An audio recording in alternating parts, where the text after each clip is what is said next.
સુરતના કતાર ગામમાં લલિતા ચોકડી પાસે બાકડા પર બેસવાના સામાન્ય ઝઘડામાં રિક્ષા ચાલક અને મજૂર વચ્ચે તકરાર થઈ હતી, જેમાં ચાલક અને તેના બે મિત્રોએ મજૂરને માથામાં સળિયો અને ઢીક્કા મૂકીનો માર મારતા સારવાર દરમિયાન મોત થયું છે। સુરતના કતાર ગામમાં લલિતા ચોકડી પાસે બાકડા પર બેસવાના સામાન્ય ઝઘડામાં રિક્ષા ચાલક અને મજૂર વચ્ચે તકરાર થઈ હતી, જેમાં ચાલક અને તેના બે મિત્રોએ મજૂરને માથામાં સળિયો અને ઢીક્કા મૂકીનો માર મારતા સારવાર દરમિયાન તેનું મોત થયું છે। આ ઘટનામાં કતાર ગામ પોલીસે 3 આરોપીઓની ધરપકડ કરી હતી। 27મી તારીખે રાત્રે કતાર ગામ લલિતા ચોકડી પાસે મજૂરી કરી ગુજરાન ચલાવતો શ્યામલાલ નાનુરામ ઠાકોર ઉંમર વર્ષ 24 રહે લલિતા ચોકડીના ફૂટપાથ પર કતાર ગામ ફૂટપાથના બાકડા પર બેઠો હતો। આ દરમિયાન રિક્ષા ચાલક સોહનસિંહ ત્યાં આવ્યો હતો અને બાકડા પર બેસવા બાબતે બંને વચ્ચે ઝઘડો થયો હતો, જેમાં ગાળો આપતા મામલો હત્યા સુધી પહોંચ્યો હતો। આ ઘટનામાં જાગૃત નાગરિકે પોલીસ અને 108ને જાણ કરી હતી। આથી પોલીસે જાગૃત નાગરિકની પૂછપરછ કરતા રિક્ષા ચાલકને તે ઓળખતો હતો। આથી પોલીસે પહેલા ચાલકને લઈ આવી પૂછપરછ કરી, જેમાં અન્ય બે મિત્રોના નામ સામે આવ્યા હતા, જેના આધારે પોલીસે ત્રણેયને ઉચકી લાવી ગણતરીના કલાકમાં હત્યાનો ગુનો ઉકેલી કાઢ્યો હતો।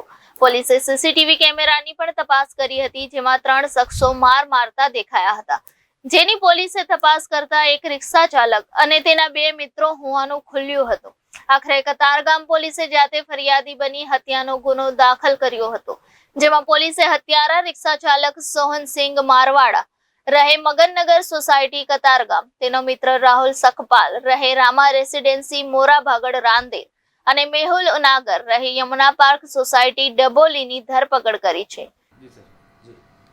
ગઈ તારીખ 27/5/2024ના રોજ કતારગામ પોલીસ સ્ટેશનની હદ વિસ્તારમાં લલિતા ચોકડી પાસે એક અજાણ્યા ઈસમ સાથે મારામારીનો બનાવ બનેલો હોવાની પોલીસ સ્ટેશન ખાતે સ્મીમેર હોસ્પિટલથી જાણ થતાં પોલીસે આ અંગેની કાર્યવાહી હાથ ધરેલ।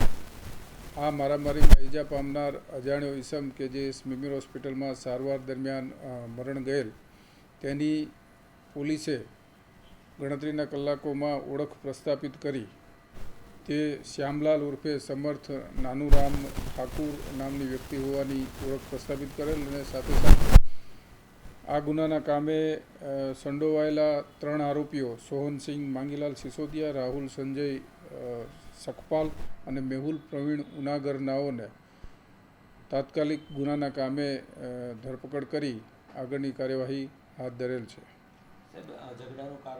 આ કામનો બનાવ છે એ બનાવની જગ્યાએ બેસવા બાબતેની સામાન્ય બાબતમાંથી ઉપસ્થિત થયેલ, જે અંગે મારામારી દરમિયાન આ કામના આરોપીઓએ ભોગ બનનારને ઢીક મૂકીનો માર મારતા એ પડી જતા એને હેમરેજિક ઈજાઓ થતાં એનું મૃત્યુ નિપજેલ હતું। તેથી પોલીસે IPC કલમ 302 હેઠળ ગુનો રજીસ્ટર કરી આગળની કાર્યવાહી હાથ ધરેલ છે। Reporter Arvind Rathod, Janadesh news, Surat.